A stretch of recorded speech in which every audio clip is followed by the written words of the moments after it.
젊은이는 미래를 꾸미고 노인은 과거를 꾸민다라는 말이 있습니다. 공감이 좀 가십니까? 젊은이는 미래를 꾸미고 노인은 과거를 꾸민다. 유명한 세계적인 문학상을 받은 영국의 저명한 작가가 남긴 말입니다. 나이 든 분들은 6.25 때 얘기를 많이 하시잖아요. 과거를 회상하는 겁니다. 저도 좀 나이가 들었나 봐요. 옛날 얘기 좀 하려고 그럽니다. 20여 년 전에 제가 미국 유학 마치고 돌아올 때 저를 지도해 주셨던 미국 교수님이 바비 클린턴이라는 교수님이셨는데, 이분이 저에게 이런 얘기를 해 주셨어요. 리더십을 전공하신 교수님인데 저보러 하신 말씀이 L로 시작되는 리더가 아니라 R로 시작되는 리더가 되라. 제가 학위 마치고 신학교로 가지 않고 목회한다 그러니까 그분이 해주신 말씀이에요. 목회를 하되 공부하는 목회자가 되라. 이분이 하셨던 말씀은 책을 많이 읽으라는 얘기가 아니라 한국 교회는 100여 년밖에 안 되는 짧은 역사를 가지고 있는 그런 교회이니 긴 역사 앞에 그 교회의 교회됨, 말씀의 말씀됨을 읽어낼 수 있는 그런 목회자가 되라는 좀 진지한 당부셨습니다. 맨 처음에는 얘기를 들을 때 기분이 좀 별로 안 좋았어요. 내가 볼 때는 한국 교회가 훨씬 더 훌륭한데 미국 교회보다 더 열심히 모이고 더 충성되게 봉사하고 하는 그런 교회인데 왜 이런 말씀을 하실까? 근데 그 교수님의 마음은 미국 교회의 역사가 수백 년이 됐으니 미국 교회가 더 낫다는 얘기가 아니라 우리는 이 긴 역사 가운데 이런저런 일을 많이 겪었으니, 유럽의 교회들은 2000년 동안 이런저런 일을 겪었으니 이제 한국 교회도 이런저런 일을 겪게 될 터인데, 너무 젊은 교회라고 해서 사람 많이 모인다고 해서 열심히 있다고 해서 장밋빛처럼 미래를 꿈꾸지 말고 미래를 꾸미지 말고 역사 앞에, 교회의 역사 앞에 그 역사를 읽어내는 그런 목회자가 되었으면 좋겠다 하신 그런 당부의 말씀이었습니다. 어찌 보면 저에게 피가 되고 살이 되는 그런 말씀이었던 것 같습니다. 그래서 오늘 저는 여러분과 함께 우리에게 주어진 이 야고보서를 짧은 시간에 좀 역사적으로 읽어내려고 합니다. 오늘 예배 시간이고 설교 시간이지만 좀 공부 같은 시간이 될지 모르겠어요. 그런데 선생님이 저한테 리더가 되라 그랬으니까 좀 말씀을 드리겠습니다. 3단계로 좀 이야기를 하려고 하는데, 첫 번째는 500년 전으로 돌아가서 종교개혁자의 눈으로 야고보서를 한번 읽어보려고 하고, 그리고 두 번째는 다시 2000년 전으로 돌아가서 주의 형제 야고보, 예수님의 동생 야고보의 입장에서 야고보서를 다시 한번 읽어보려고 하고, 그리고 마지막 3단계, 오늘 그럼 우리가 어떻게 야고보서를 읽어야 될 건가 하는 것을 짧게나마 이야기하려고 합니다. 1단, 2단, 3단입니다. 시동 걸겠습니다. 자, 첫 번째, 500년 전으로 돌아가서 한번 생각해 보겠습니다. 우리 개신교 믿음의 뿌리라고 할 수 있는 독일의 종교개혁자 마틴 루터는 야고보서를 지푸라기 서신이라고 불렀어요. 사실은 저도 야고보서를 그런 식으로 읽었던 것 같아요. 그래서 1522년에 그러니까 지금부터 한 500년 전이죠. 그 마틴 루터가 번역한 독일어 성경에 의하면 맨 뒤에 야고보서가 붙어 있습니다. 왜? 지푸라기 서신이니까. 왜? 루터에게 있어서 제일 중요한 서신은 뭐예요? 의인은 없나니 하나도 없다. 모든 자가 죄를 범하였음에 그리스도의 보혈로 속량을 받았다. 오직 믿음으로 의롭게 됐다 하는 이 말씀이 중요하기 때문에 야고보서 행함이 없으면 그 구원 얻지 못한다. 이게 껄끄러운 말씀인 거예요. 좀 불편한 말씀인 거예요. 그래서 마틴 루터는 야고보서를 지푸라기 서신이라고 불렀습니다. 어쩌면 개신교 목사인 저도 야고보서를 그렇게 읽었는지 모르겠어요. 그리고 칼빈과 개혁교회에 의해서 나중에 1548년 트렌트 회의에 의해서 야고보서는 다시 정경성을 선언하게 됩니다. 그러니까 이 야고보서가 이렇게 개신교 역사에 정경에 들어가는 과정을 생각해 보면 신앙인들에게 야고보서가 껄끄러운 성경임은 분명해 보입니다. 듣기 편한 소리를 하지 않습니다. 야고보서는 오늘도 우리가 안식을 원하고 위로를 원하고 평강을 원하는데 우리를 불편하게 합니다. 누구든지 세상의 벗이 되고자 하는 자는 스스로 하나님과 원수가 되는 것이라. 그런 말씀으로부터 해서 슬퍼하며 애통하며 울지어다. 너희 웃음을 애통으로, 너희 즐거움을 근심으로 바꿀지어다. 불편한 말씀이잖아요. 그러니까 하나님의 벗이 되라는 이 말씀이 듣기 편치만은 않습니다. 형제들아, 만일 사람이 믿음이 있노라 하고 행함이 없으면 무슨 유익이 있으리요? 이 믿음이 능히 자기를 구원하겠느냐? 별로 듣고 싶지 않는 경고의 말씀이 많습니다. 그래서 이 껄끄러운 말씀을 500년 전에 마틴 루터는 지푸라기 서신이라고 불렀는지 모르겠습니다. 저도 어느 정도는 이렇게 읽었는데 이제 변속하겠습니다. 2단입니다. 지난 1년 동안 새벽기도 시간에 사도들의 연대기라고 하면서 제 나름대로는 좀 힘든 작업을 하면서 사도행전 21장 17절부터 바울이 주의 형제 야고보를 마지막으로 나오는 장면이 나오거든요. 그 이후에 이어지는 22장, 23장, 24장, 25장, 26장 바울이 자신을 변호하는 그 내용의 이야기를 다 읽고 난 후에 그리고 그 대목에서 야고보서를 읽으니까 이게 너무 안성맞춤처럼 맞춤 양복처럼 너무 딱 들어맞는 거예요. 마치 눈에 맞는 안경을 쓴 것처럼 희미하게 보이던 것이 명확하게 좀 희뿌옇하게 보였던 것이 더 선명하게 그렇게 다가오는 그런 제가 경험을 했습니다. 그래서 한 5분 동안 성경 공부를 좀 할 텐데요. 사도행전에 보시면 바울이 이제 다메섹 도상에서 회심을 하고 예루살렘에 방문하는 장면이 3번 나오는데 사도행전 9장에 한 번 나오고 사도행전 15장에 나오고 그리고 마지막 사도행전 21장 17절 이후에 나옵니다. 처음 사도행전 9장의 컨텍스트는 이렇습니다. 바울이 다메섹 도상에서 회심을 했어요. 아라비아로 갔다가 이제 바나바의 중재를 통해서 사도들을 만나게 되는데 베드로를 만나게 되는데 원래 바울의 마음은 그가 스데반을 죽였잖아요. 스데반을 죽일 때 같이 죽였던 그 동료들이 모여있는 예루살렘의 자유민의 회당 Freemen's Synagogue 거기에 들어가서 자기가 발견한 복음을 전하다가 목숨을 잃고 순교하는 게 바울의 뜻이었습니다. 근데 성전에서 기도하는 가운데 하나님의 음성이 들려온 거예요. 너 여기 있으면 안 된다. 예루살렘을 떠나라. 내가 너에게 더 큰 일을 맡긴 일이 있다. 하는 얘기를 듣고 또 교우들도 생각할 때 바울이 여기 있으면 죽을 것 같아요. 그래서 가이사르로 데리고 가서 그의 고향 다소로 보낸 이야기. 이게 사도행전 9장에 나오는 바울의 예루살렘 방문입니다. 그리고 나서 사도행전 15장에 또다시 예루살렘을 방문하게 되는데 그것은 시리아의 안디옥에서 이제 바나바와 바울이 함께 교회를 세우면서 처음으로 그리스도인이라는 이름을 갖게 되고 이제 이방 선교의 문이 열리면서 교회가 너무너무 귀하게 커지는 거예요. 근데 이 시리아의 안디옥의 이방 교회가 제대로 가고 있는지 그것을 컨펌 받기 위해서 사도행전 15장에 예루살렘의 사도들을 만나러 옵니다. 거기서 이제 사도들이 공증을 해주는 거예요. 베드로가 유대인을 향한 사도라면 바울은 이방인을 위한 사도로 하나님께서 세워주신 것이 맞다. 그래서 사도들과 함께 교제의 악수를 하고 헤어지게 됩니다.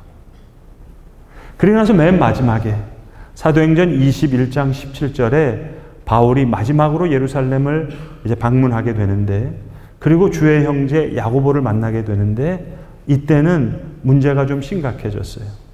뭐냐면 바울을 향해서 많은 사람들이 큰 오해를 갖게 됐어요. 그 오해가 사도행전 21장 21절에 분명하게 나오는데 크게는 3가지입니다. 바울이 모세의 율법을 별 필요 없는 거라고 얘기한다. 이게 유대인들이 가지는 바울에 대한 오해였습니다. 두 번째는 바울은 할례를 필요 없는 사람이라고 얘기한다. 그게 오해였어요. 세 번째는 모든 우리의 관습을 필요 없다고 얘기하는 사람이다. 성전과 관련된 모든 그런 관습을 필요 없다고 생각하는 거다. 이게 세 가지 큰 오해였습니다.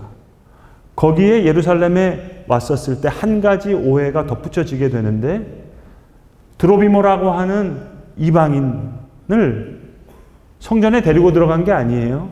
그냥 시내에서 만난 거예요. 근데 사람들이 이런 오해에다가 드로비모, 그 이방인까지 성전에 들어가게 해서 성전을 더럽혔다. 이래서 22장에 바울을 잡는 겁니다. 그래서 바울이 22장부터 26장까지 자신을 변호하는 얘기예요. 22장은 자기를 붙잡은 그 현장에 있는 유대인들에게 나는 모세의 율법을 사랑하는 자다. 나는 성전을 사모하는 자다. 그 얘기를 변명하는 거예요. 그래서 21장에 야고보를 처음 만났을 때부터 야고보가 바울의 진심을 오해하지 않아요. 다 알아요. 그래서 여기 지금 나시린 서약을 할 수 있는 4명이 있는데 그 비용까지 당신이 다 내고 당신 성전에 들어가서 정결 예식을 행하라. 규례를 다 행하라. 그것을 다 행하고 나오는데 사람들이 잡은 거예요. 그러니까 바울이 22장에서 자기를 변호하는 거예요. 23장에서는 사내들인 공의예요. 그리고 얘기하는 거예요. 나는 바리새인 중에 바리새인이다. 나는 바리새인의 아들이다. 내가 모세의 율법을 얼마나 사랑하는데. 그래서 정결 예식을 행했는데, 나시린 서약을 했는데, 그건 오해다. 그걸 변호하는 거예요. 할례를 나는 반대한 게 없어요. 디도의 입장에서는 디도는 이방인이기 때문에 할례를 시키면 안 돼요. 그러면 오직 의롭다함으로 구원을 얻는다는 그 복음이 해해지니까. 그러나 디모데 같은 경우는 유대인이기 때문에 바울이 데리고 가서 할례를 시킵니다. 이건 오해다. 나는 성전을 더럽히지 않았다. 드로비모 이방인? 그 시내에서 만난 거지 성전에 들어간 것이 없다. 23장에서 다시 얘기해요. 24장은 벨릭스 총독 앞에서, 25장은 베스도 총독 앞에서, 26장은 아그리빠와 버니게 앞에서 이하 동문. 쭉 변호하는 이야기입니다. 이것을 야고보는 옆에서 보는 거예요. 21장 17절부터 마지막 만날 때부터 바울을 오해하지 않았어요. 바울은 하나님의 가르침 율법을 사랑하는 사람이고 성전을 사랑하는 사람이고 나시린과 함께 거룩한 정결 예식을 하는 사람이고 디모데를 할례시킨 사람이고, 그러나 디데는 할례시키지 않았어요. 그 얘기를 야고보는 너무나 잘 알아요. 그런데 바울이 잡혔어요. 총독이 바뀔 만큼 2년 동안 가이사랴에서 그 모진 고난을 당하고 있어요. 이것을 다 경험한 야고보는 자기는 유대인에게, 흩어져 있는 12지파에게, 그래서 야고보서 1장 1절이 흩어져 있는 이스라엘의 12지파에게 편지하는 내용이에요. 바울과 야고보는 한 지붕 두 가족이에요. 나는 유대인에게로, 그는 이방인에게로. 둘이 아닙니다. 하나입니다. 하나. 여러분, 우리가 요셉을 볼 때요, 요셉이 국무총리가 됐는데 옆에 있는 요셉의 신하들이 있고 또 요셉을 만나러 곡식을 구하러 온 형제들이 있잖아요. 다 국무총리인 요셉을 보는데 사실은 둘 다 반만하는 거예요. 신하들은 국무총리라는 걸 알지만 그 형제들 관계는 모르고, 형제들은 옛날의 형제들 팔아서 죽었다는 그 형제만 알지 그 동생이 지금 국무총리 된 거는 모르는 거예요. 양쪽 다 반만하는 거예요. 한쪽은 답안지만 알고 시험 문제지를 모르고, 다른 한쪽은 문제지는 아는데 답안지를 모르고. 제가 그동안 야고보서와 바울서신을 이렇게 읽지 않았는가. 그래서 달면 삼키고 쓰면 뱉듯이 의인은 없나니 하나도 없다. 모든 사람이 죄를 범하였음에 그리스도의 은혜의 속량함으로 죄상. 이건 너무 감사한 마음으로 삼켰고, 야고보서의 말씀은 저도 마틴 루터처럼 껄끄러운 거예요. 뱉은 거예요. 이 두 번째 단계에서 야고보서를 다시 읽게 되니까 이게 너무나 확연하게 보여지는 거예요. 21장 17절에서 주의 야고보를 바울이 만나서 그 야고보가 바울을 변호하면서 어떻게 행하고 그 다음부터 22장, 23장, 24장, 26장까지 쭉 나오는 그 얘기와, 그러니까 바울은 예수 그리스도의 주 되심, 십자가 부활을 증거하면서 이것이 율법의 완성이라고 얘기하고 십자가와 부활이 유대인과 이방인을 하나 되게 하신 거라고. 그러니까 베드로와 야고보와 요한도 이걸 다 인정하는 거예요. 바울은 우리와 달리 이방인을 위한 사도로 세움을 받았다. 이렇게 읽으니까 야고보서도 너무 확실하게 읽혀지고 바울 서신도 너무 확실하게 읽혀지는 거예요. 사랑하는 성도 여러분, 질문입니다. 혹시 우리가 21장 17절 이하의 사도행전 21장 17절에 나오는 바울이 야고보와 함께 변호하려고 했던 그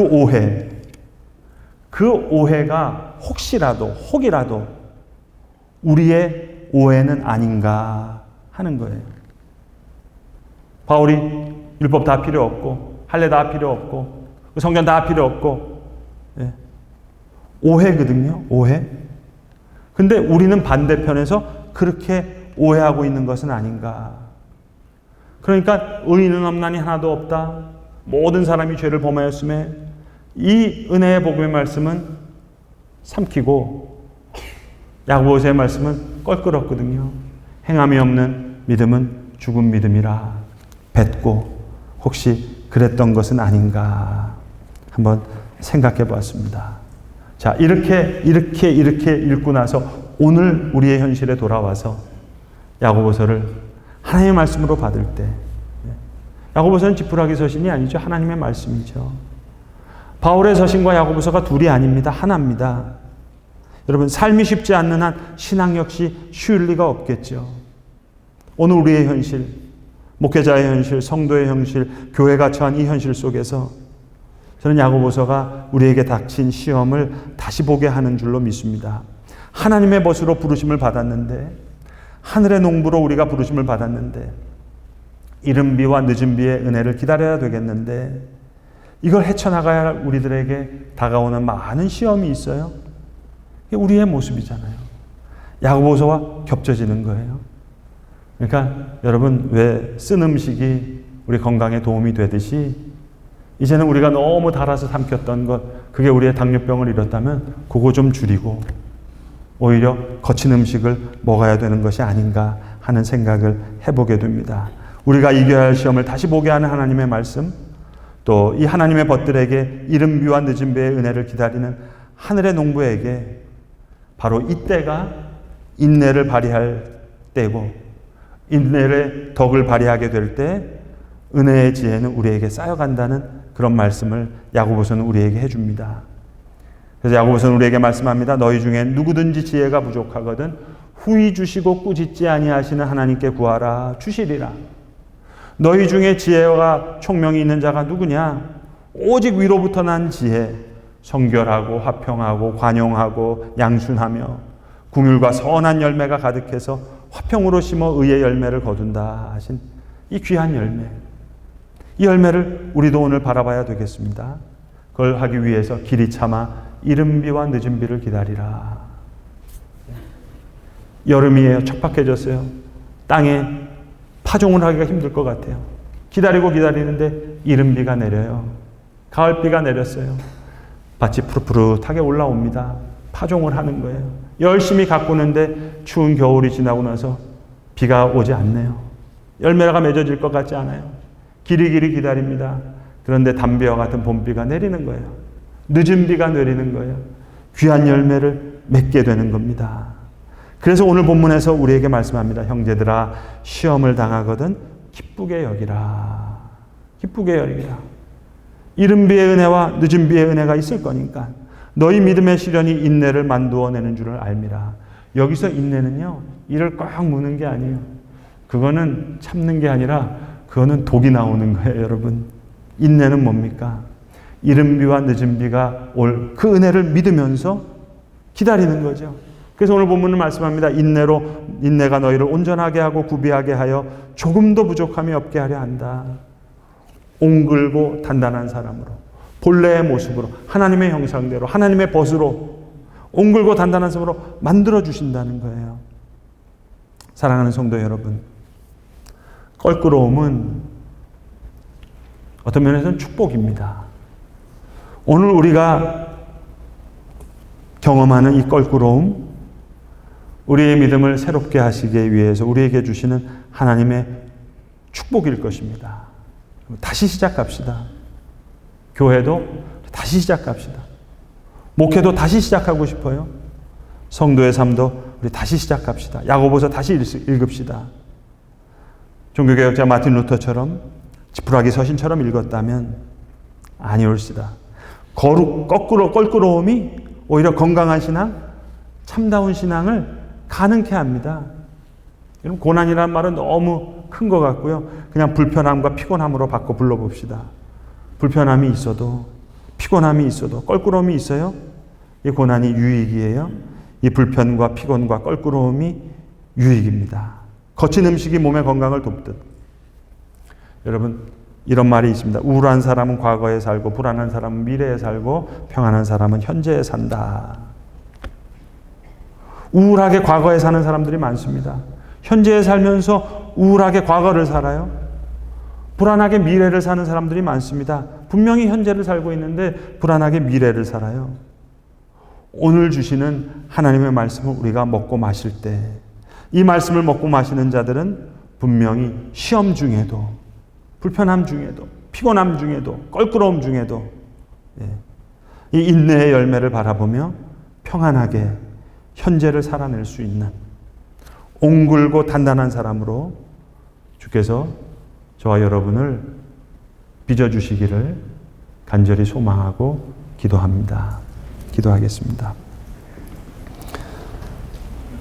아버지 하나님, 우리에게 단 말씀을 우리가 많이 삼켰습니다. 의인은 없나니 하나도 없으며 모든 사람이 죄를 범하였음에 예수 안에 있는 속량으로 말미암아 은혜로 값없이 의롭다 하심을 얻은 자가 되었다. 너무 귀한 말씀 우리가 삼키는 가운데 때로 쓴 말씀 뱉기도 하였습니다. 그러나 거친 음식이 몸의 건강을 돕듯 주님, 하나님 주신 말씀, 그것이 껄끄러운 말씀이라 하더라도 건강한 신앙, 참다운 신앙을 가능케 할 것을 믿습니다. 주님, 옹글고 단단한 사람으로 주께서 우리를 빚어내실 줄로 믿사오매 하늘 농부와 같이 이른 비와 늦은 비의 은혜를 기다리며 또 그 이른 비와 늦은 비의 은혜를 누리는 그런 옹글고 단단한 사람으로 빚어질 수 있도록 주님, 오늘도 많은 어려움 가운데에서도 불편과 피곤함 가운데서도 우리를 주의 사람으로 빚어주시옵소서. 우리 구주 예수 그리스도의 이름으로 감사기도 드리옵나이다. 아멘.